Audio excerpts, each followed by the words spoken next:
Indian premier league IPL 2026-এর mini অকশনের আগেই বড় চমক নিয়ে আসছে মহেন্দ্র সিং ধোনির দল চেন্নাই সুপার কিং।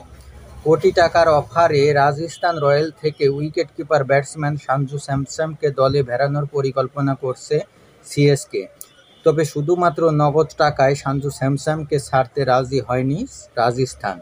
এজন্য শিবম দুবে ও রবিচন্দ্রন অশ্বিনকে ট্রেড করতে হয়েছে চেন্নাই সুপার কিংকে। গত আসরে সঞ্জু স্যামসনকে 18 কোটি টাকায় ধরে রেখেছিল রাজস্থান রয়্যাল, আর শিবম দুবে ও রবিচন্দ্রন অশ্বিনের মূল্য যথাক্রমে 8,75,00,000 ও 5 কোটি টাকা। সঞ্জু স্যামসন যোগ দিলে সিএসকের ব্যাটিং অর্ডার আরও অনেক বেশি শক্তিশালী হবে এবং ধোনির পর উইকেটকিপারের দায়িত্ব সামলাবেন তিনি। অন্যদিকে গণমাধ্যমের খবর অনুযায়ী রাজস্থান রয়্যালের অধিনায়কত্ব থেকে রিয়ান পরাগকে সরিয়ে নতুন অধিনায়ক আনতে যাচ্ছে ফ্র্যাঞ্চাইজিটি।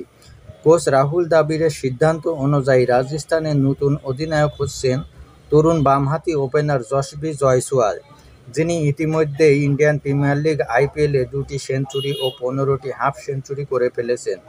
অনেকেই মনে করছেন আক্রমণাত্মক এই ব্যাটসম্যানের নেতৃত্বে রাজস্থান রয়্যাল এবার নতুন যুগে প্রবেশ করবে।